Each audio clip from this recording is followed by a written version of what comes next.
Good afternoon. It's February the 1st, year 2000. I'm Mayo Livingston, and this afternoon, Tom Bush and I, on behalf of the Southwest Georgia Regional Library, are interviewing Mrs. Frances Lee, who will relate to us her adventures in Europe during the Second World War as an Army nurse. Frances, tell us very briefly about how you got to be a nurse and why you decided to go into nursing. Well, briefly, that's about the only thing other than a secretary that was open to women in my day. I mean, that you could do. So I decided to go in nurses training because I didn't want to stay on a farm, and I didn't want to be a secretary. Well, where did you train to be a nurse? I trained in Mobile, Alabama, Providence Hospital. It was a Sisters of Charity. What year was this now? 1938 to 42.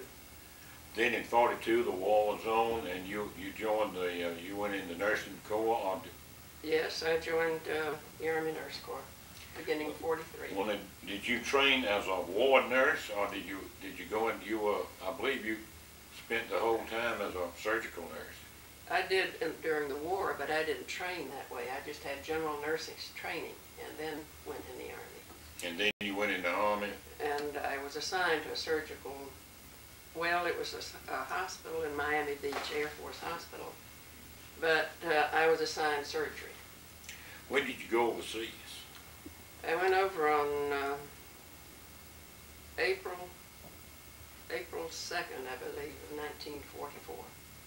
What outfit were you assigned to? 4th Auxiliary Surgical Group. Now, they were attached to the 4th. Which army were they attached to? At the time, none. The convoy over was 79th Infantry Division, but we were just amongst. Well, now, when you say a surgical group, was it something like we would think about MASH? I mean, were you on the front lines or close there? Well, the first MASH movie is exactly what the field hospital was like, to which I was attached. Our group were assigned a surgeon, an assistant, an anesthetist, a nurse, and 2 corpsmen, 6 people. And I believe that we had either 50 or 60, I can't remember how many, teams. They call them teams. And then after we got to Europe, they assigned us to different field hospitals, some to evacuation hospitals, but the field hospitals were the frontline hospitals. They were first after the medical aid stations. When you say front lines, how close to the front lines were you? Well, we've been between 8 and 10 miles usually. Sometimes it was a little further back, sometimes it might have been even a little closer. The wounded, the first attention they got was from the corpsmen? From the medics. From the medics? The Army medics. And they were assigned to the units themselves, the infantry or artillery or whichever units. They were assigned to them. And they did the first aid, put them on ambulances, and they were sent back to us. And the field hospitals took non-transportable cases. That's chest and abdominal. That you couldn't wait on them, or otherwise the infections might set in. Well, in other words, when the wounded came into your hospital, what did you do? Well, first thing was treating them for shock. You had to get them out of shock. You mentioned that to me. And if the surgical teams, if we didn't have anyone to be operated on, we helped in that group with a shock group until we got them ready to operate on. When you say operate, you didn't do any amputations or? No, we didn't do amputations and head injuries. They were shipped back because they could stay, but chest and abdominal wounds they could not wait. We had to do those as soon as possible. Well, what were the conditions like in those? And was it similar to what we'd seen in the movies? MASH was it exactly, except we didn't laugh, and it wasn't. There wasn't the levity in the operating room. It was a little more serious than MASH, that first movie. But you only had one doctor, is that right? One surgeon, Surgeon. One assistant. There were 2 doctors, and the anesthetist, of course, was a doctor also. But there were 3 of them, and 1 nurse and 2 enlisted men. They were corpsmen. How long were the patients, how long did they stay in your hospital? Well, most of the time, as soon as they could be evacuated, which went from 3 days to a week, we moved about every 2 weeks. You moved your hospital? Mm-hmm. And we usually had at least 4 to 5, 6 days of patients continuing to come. And the way they worked it is one platoon, it would set up here, and another one would jump, and then we'd jump them. So, well, you did get to know some of the patients, all right. I mean, after your opera, you told me about one or two that were very sad, particularly about the young man who forgot the password. And yes, he was shot. He was killed by an American because he forgot the password. He was not 18 yet. And the sad thing about that, he only had one bullet hole in him, but we could not get him. And couldn't get him out of shock. So he knew he was going to die because he asked me to write his mother. He gave me the address. It was in his little bag that they brought in with him, things that he carried in. So I couldn't write her until I came back to the States, but I kept the address and I did write her. After I got back, I had a nice answer. I first wrote and asked her if she wanted to hear, and she said yes, she would. So I wrote her, and she had it published in the church bulletin, and then sent me the picture of him and what I had written in the church bulletin about him. I did not tell her that he had been shot by an American. well, though, if I remember right, I think I shared this with you. If you forgot that password, you were in big trouble. He needed, and he panicked for what? He panicked. He ran because he'd forgotten it. If you just stood there and started talking like a Southerner or something, they probably would have finally realized, but they would have had a gun on you. But when you start to run, they just assumed you were enemy. Well, now, as you also told me about your friend, the doctor, who was stood up in the Jeep. Y'all were moving, I believe. Yes. And we were moving. It was just east of Frankfurt, and it was about a month before the war was over, a little more than a month before. But we were moving, and there was a doctor with our unit that had been on the staff at the hospital I trained in Mobile. And he was moving to find a place to set up for an evacuation hospital. He was with the evacuation hospital. now but you were a field hospital. I was field hospital. Part of the units, our group went to evacuation, and part of them to the field hospitals. So anyhow, we were fired upon, and he stood up to get out of the Jeep. And I saw him fall, and I remembered what they told us. I was sitting in the cab of a 2.5-ton truck.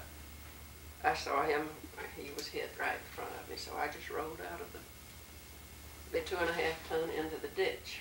And we were dressed like men. We had helmets, and we wore pants and boots, because a lot of times we had to straddle stretchers. They were on the ground. They didn't have enough cots for them, so we had to put them on stretchers on the ground. So to take care of them, we had to straddle them, so we had to wear pants. And this little German, I was prepared partially for this because I had dreamed about a month before that I was captured. And I was sitting in my dream, I was sitting in the cab of a 2.5-ton truck, and this gun was pointed at my chest. Well, I woke up and I thought I was dying. My heart had beat a beat and skipped one. And then when I was captured, I was not afraid. The only difference, I was lying in a ditch instead of the cab, and the gun was pointed, it was right at the base of my skull. It wasn't in my chest. And so the little German was more afraid than I. He said, "Mein Gott, eine Frau." My God, a woman. So I don't know who was more frightened, but anyhow, he just marched us down the road, and it was an SS outfit that captured us, but it was toward the end of the war, so they were not as bad as they were. Well, when they captured you, did some of the German doctors, did you treat some of the German men who had been wounded, or did they set up a hospital there? Well, after they burned all our trucks and burned everything we had, they burned the blood, they burned plasma, they burned medicines, morphine, everything, our clothes. After they burned that, they were going to evacuate us back, but these doctors came along. The German doctors? German doctors. They said, no, we need medical help right here because there were so many wounded. So they set us up in a big farm compound, and that's where we went and took care of them. And the only thing we had to treat them with was what was on the ambulances that had been captured coming back. So they brought us in. Remember one funny thing, I said, thing about POWs one time, this German looked up, he says, "You're the POW." I was talking to one of the doctors, and I said, he says, "You're the POW." Well, did you help the German doctors operate on? The German doctors didn't operate. We did what we could. They were just traveling through. You know, they were looking. They didn't come to help. We just took the patients, German, American, or whoever came, and did the best we could with them. And they finally let the ambulances go out because we didn't have enough to take care of. Well, when you said they defined it, yeah, but you had the Red Cross. They knew you all were a medical unit. No. Patton stopped the Red Crosses being on the trucks after the Germans started using the Red Crosses to move artillery and everything else. He said the Germans will just assume that we're doing the same thing. So the Red Cross was not there on were the no truck. Red Cross on the trucks when we were captured. Was it at the hospital? On the top of the hospital? Yes, on the hospital. They were on the tents when we set up tents. Now they had the Red Crosses, but in moving, we didn't have the Red Crosses. But you were moving when all this happened. Yes. And I believe you said it was sort of a leapfrog type thing. Yes, And but at this time, it wasn't. What had happened, we were with a unit that was supporting or doing the work for the 4th Armored. Mm-hmm. And the 4th Armored had gone out ahead. And the 5th Infantry was behind, quite a bit behind. So we came in the middle. Mm-hmm. So that's how they got us. We were in the middle. So when the infantry came in, then we were taken out. But this was in April 1945. Mm-hmm. Right before the war. It was April 1st, and I think we stayed there until, it had to be about April 15th, because I remember saying to a doctor, I said, I'm 25 years old, and nothing's ever happened to me, and I guess he was about 40. He says, you're not dry behind the ears yet.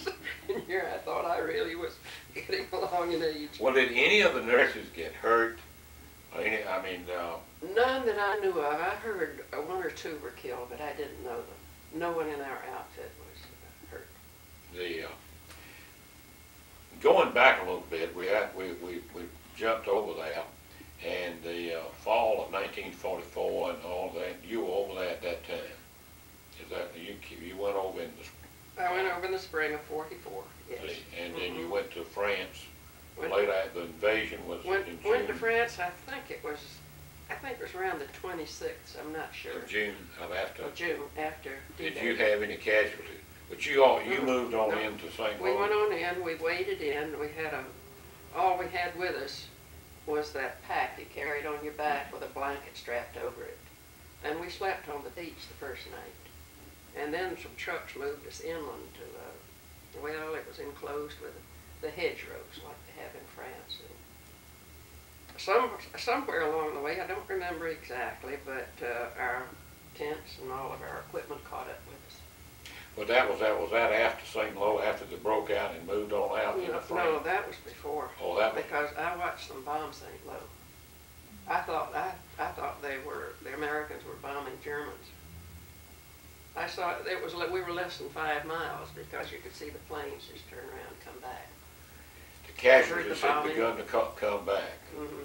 And that's when we realized that they had bombed, that they were Americans and had bombed our people. When did you see your first casualty? Right along about that time? Or had you seen something? No, I had seen those before. What the first setup we had is, I guess about 5 miles inland from Omaha Beach. We set up, and that's when you saw the first ones. Did Patton or anybody like that ever visit you? I saw him one time.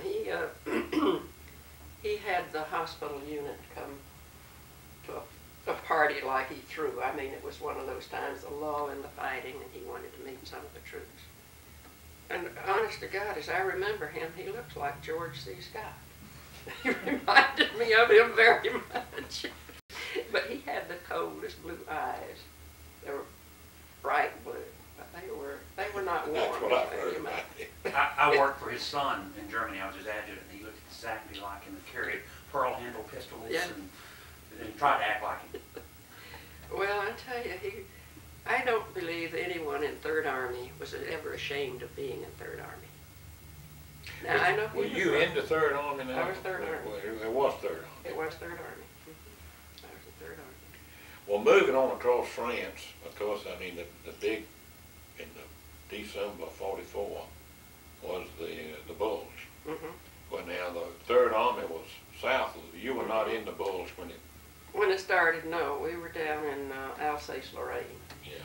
We had set up there and done some operations. About 3 days later, we had to quit taking patients, evacuate the ones we had, and then we went up into Belgium. Did you know what had happened? We had, I mean, not much trickled down to us troops until everybody else knew it anyhow. So Did you get an influx of casualties then? I did when we went up into Belgium. I had an awful lot of them, and it was kind of hard. There really weren't enough people to take proper care, but you do what you can. When you say proper care, though, you would only take them right after, they came to you right after the front line. Right after the You had medics you take them up. frostbites. We didn't take the frostbites. They moved those back. Oh, did they? They moved the frostbites back. I guess the medics did as well as they could with them. But we just got those that were shot or had stepped on a mine or something blew up, artillery blew up or something. We just got the, chest and abdominal. What were most of them? Shrapnel bullets? A lot were shrapnel, a lot were bullets, some had stepped on landmines. And I saw one thing that if I hadn't seen it, I wouldn't really believe it. They got this man in and he had a cut femoral artery right up in the groin. And he had just about bled out. He gasped about twice a minute for breath. We couldn't get a pulse on him. And the doctor said, well, we can't help him unless we try something. So we got blood, and we got hot water bottles and lined the tubing of the blood. And we took the blood pressure apparatus, and pumped air into that blood bottle, and it went a steady stream into him. We put 3 units of blood in him. Now, we didn't amputate his leg or anything. They tied off the artery, but he lived to be evacuated. No, it was his vein that was cut, not his artery. That's why he blasted as well. Did you keep up with him? Do you know what? No, I have not. After they left you, there was no way to keep up. After you left, there was no way to keep up, and you just could not. You couldn't write down everything you wanted to. You just didn't have time sometimes. Did you ever write home and describe some of what you're telling us? Or I wrote a letter to Dr. Wilkinson, which was published, but I never wrote my parents about what was going on. And then he went and had it published in the paper. They didn't know I'd been captured. Well, Dr. Wilkinson was in the First World War. Yes. Well, after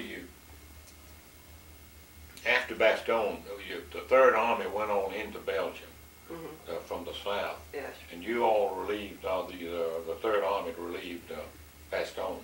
Well, they helped. They helped. Yeah. Mm-hmm. According to Patton. Yeah. They relieved it. Look, Patton, well, you know something?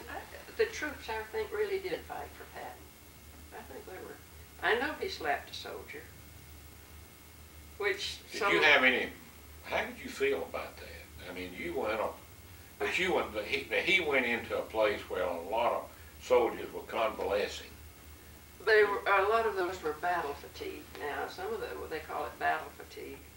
And they took the ones that were the worst. I visited one of those one time when we didn't have anything to do.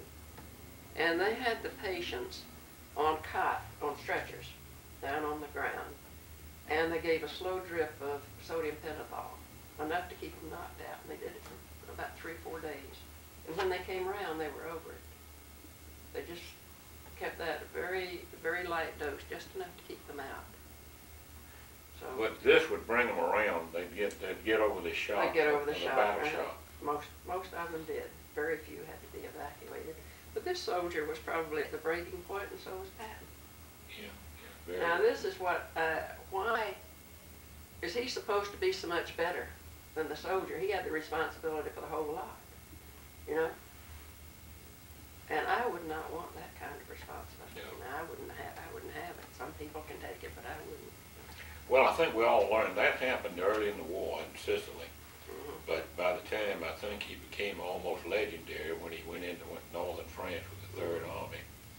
And when he did you stay with them when they crossed all over the Rhine? Mm-hmm. Well, now I went into Europe assigned First Army because Patton, the army wasn't ready to go in. They sent troops in assigned to First until they got that army ready to. They activated it and got it in. And then I was assigned Third Army in England, but I went over as attached to First Army until everything got there. And yes, we went across the Rhine in a little town called Oppenheim. And it was on pontoon bridges, and they put smoke screens. I don't know how those soldiers saw it, how they could see to keep those trucks on those bridges, on those pontoons. We got to the other side. This is funny. Every once in a while, something funny would happen. We came up out of the smoke and looked up. There's a little GI out there pulling up his pants.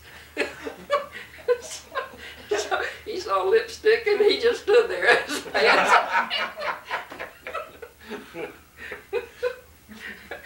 Oh. Well, you told me about one story about you and some of the nurses who went behind one place you thought it would be safe, and you found out the Germans were looking at you. That's when we were captured. I mean, the Americans are this side, and then there's a wood stack, you know, like they stack it when they cut it. And we had to go. I mean, either that or wet your britches, and it was too cold to do that. But the Germans were behind us, so we moved the Germans. But we had to live. We didn't have to live with them. We had to live with the Americans. Well, how far into Germany did you go? Of course, the war was probably winding down. I went east of Frankfurt, a place called Fulda, F-U-L-D-A. Then they sent us south to Linz, Austria. And that's where I was when the war was over.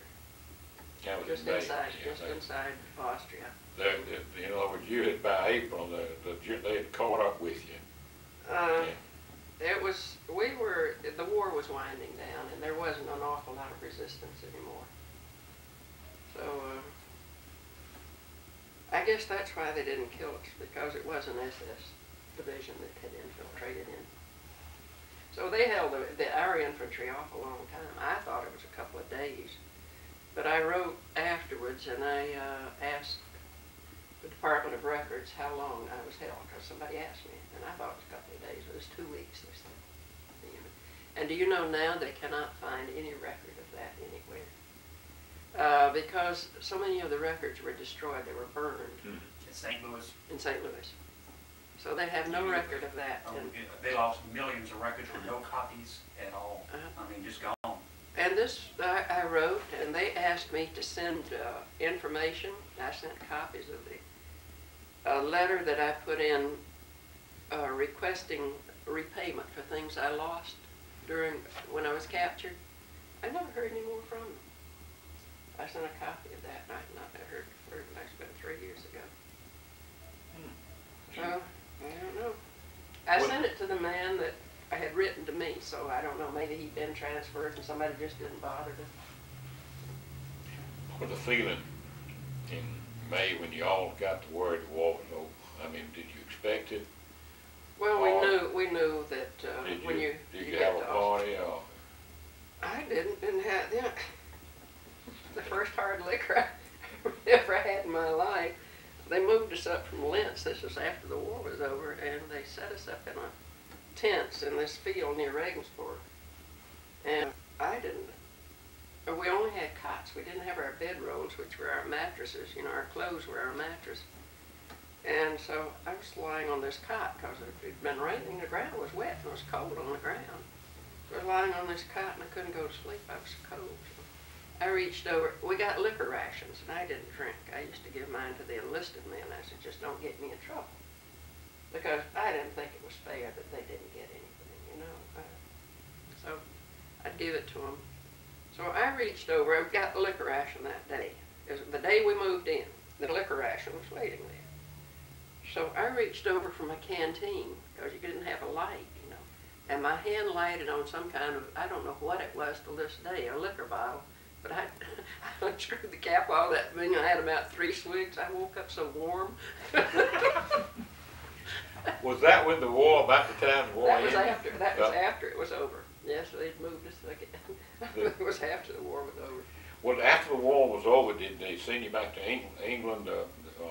No, for me, when the war was over, I started running an afternoon fever. I'd had about anywhere from 99 to 101. And I didn't have it in the morning, and they thought I might have undulant fever. They thought of everything. Then, after a month in the hospital in Regensburg, they sent me to Paris, where a woman doctor wanted to operate on me because she couldn't find anything wrong with me. I said, you got to have a better reason than that. Operate on me. So then they finally sent me, and I ended up in Utica, New York, in the hospital. And I think it was my tonsils all the time, because after I had my tonsils out, I had no more problems with fever. But when I left the Army, I was still running that fever, and they wanted me to sign a waiver. And I happened to be in Fort Dix, New Jersey, and I was out visiting someone out there, and the ENT man says, you need your tonsils out. He looked at my throat. He says, you won't be here but a day. Well, naturally, I hemorrhaged, so I was there 2 weeks. But since then, I have not had any fever. I'm sure that's what it was. We could, let's go back just real quick. The day of the war, how'd you hear about it? I mean, Well, I don't remember who said it, but it just went up and down the line. Somebody came down. I don't know, probably an officer that heard it. I don't remember who had heard it. I just remember that we were all up on top of these trucks. And when we heard it, I mean, there was a lot of yelling. Even though we'd expected it, we might have to. why were you on top of the trucks? That's the way we rode most of the time. Oh, you were moving, y'all. Yeah, we went into Lentz that day, and we were just before we stopped at Lentz is when we got the message. You'd be on top of the truck. You wouldn't be in the back on the. On the 2.5 ton, we Oh. rode 2.5 tons. They had seats along the side, and in bad weather they'd let us ride in cabs or an ambulance, and I'd rather be on a 2.5 ton than in an ambulance. Those are the roughest riding things I've ever ridden. So. And this was back before they had helicopters. The only way you could transport the wounded was in the ambulance. That's right. The, And I guess they sorted them out. The medics sorted out the ones that we should get, and they because they didn't send everybody to us. They would send fractures and head injuries, unless they needed more first aid shock treatment.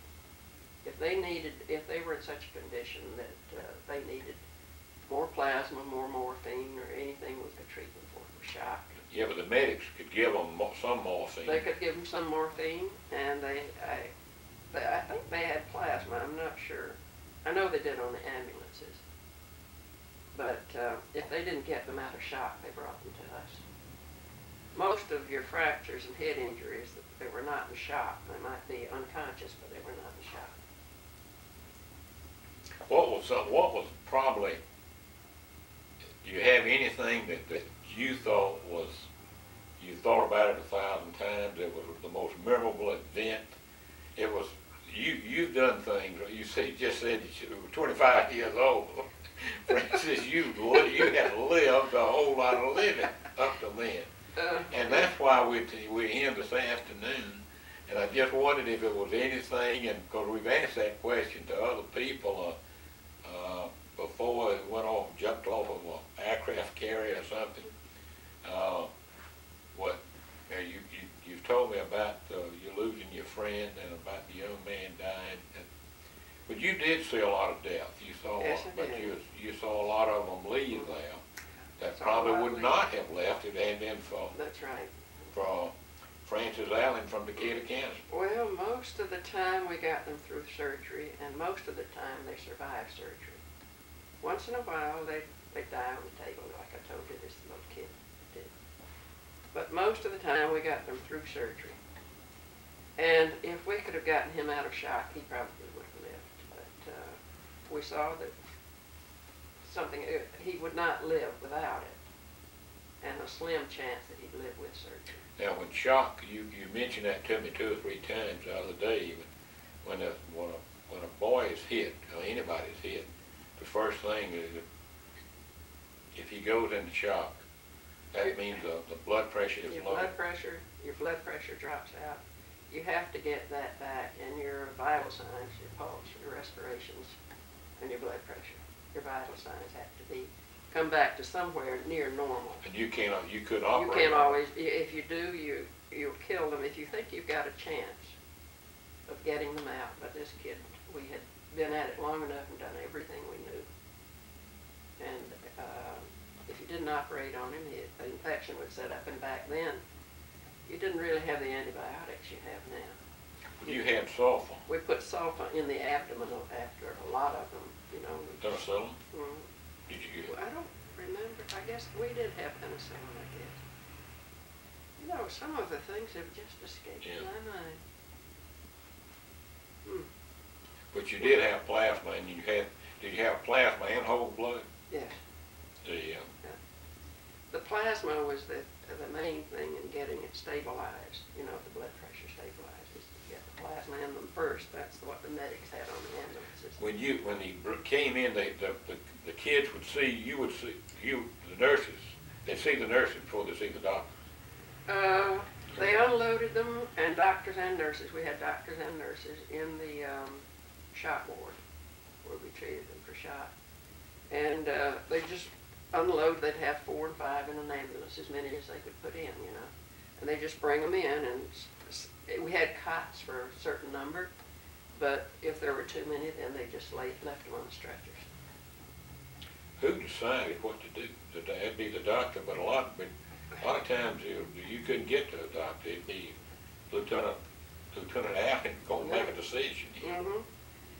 Well, I didn't have to make many. I did 2 or 3 things that I didn't really want to do, but I was required to do it. I had to give anesthesia one time, sodium pentothal. Our anesthesiologist he was deathly ill. I mean, just sick. He couldn't come. And the surgeon said his name was Mike Mulligan, and he looked like Mike Mulligan. He was about as tall as that door and about this wide. The surgeon's name was? Yeah, surgeon. And he says, Alan, you going to give the anesthesia? I said, no, I'm not either. I don't know a thing about it. He says, well, I can't ask the enlisted men, and since I need my assistant and me. He says, there isn't anybody else. Well, I sat there, and he says, I'll tell you when you can, you know, to stop. He was telling me how to do it, and I've watched the anesthesiologist do it. So I got a certain point, and he says, okay. So he took the scalpel, and he just cut, and that kid he wasn't out. Went into a laryngospasm. He didn't know it. He didn't really feel it, but his mind did. I mean, he wasn't. So by the time I got him straightened out, I thought he was going to strangle. Had an airway in, but I said, now this is it. I'm going to be sick next time if you think I'll do it again, because I won't do it again. You were taking, the sodium pentothal goes in the vein, Mm-hmm. and you were monitoring how much it went in. Mm-hmm. The Yeah. kid, and you hadn't given him enough. I hadn't, the doctor told me, he says, I think it's all right now. I told him, I said, I'm not going to take this on myself to get it because I don't know. And he says, well, he says, I can't ask the enlisted man to do it. Why, I wonder why. Well, I guess. I guess I should have known more about it than he did, but I didn't know anything about anesthesia. I never studied it, and it was never interested me. But I didn't have him quite under, but I got him under finally when I got him straightened out. But his larynx just closed up. I mean. Was he shot in the leg? No, that was just from the reaction he had to being, you know, not under and being cut. He just went into. When you said you operated on an abdominal or chest, what did you guys do? Did you opened up the chest to get out any kind of shrapnel? Or, Yes, and then sew it back up? a lot of them we had, they called them sucking chest wounds. That is, you'd have an injury here, and when you'd breathe, you'd respire, air would come in this hole and get between the rib cage and the lungs, the covering of the lungs, and that would compress the lungs.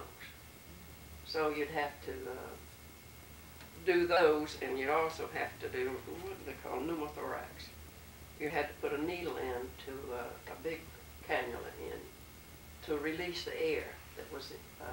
This is the kind of operation you. Mm-hmm. Now, when you say abdominal, that's an interesting. I've always heard an abdominal wound was the work was really. Yeah, in your belly. In your belly. But You see, wasn't going. we did them from here to here. Yeah, but if you have an abdominal wound, you're in bad shape. Well, sometimes, and sometimes they went in and they'd take out half your stomach or take out several feet of your intestine if you were shot up, and just sew it back together.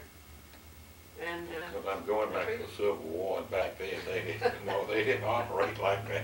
no, well, this is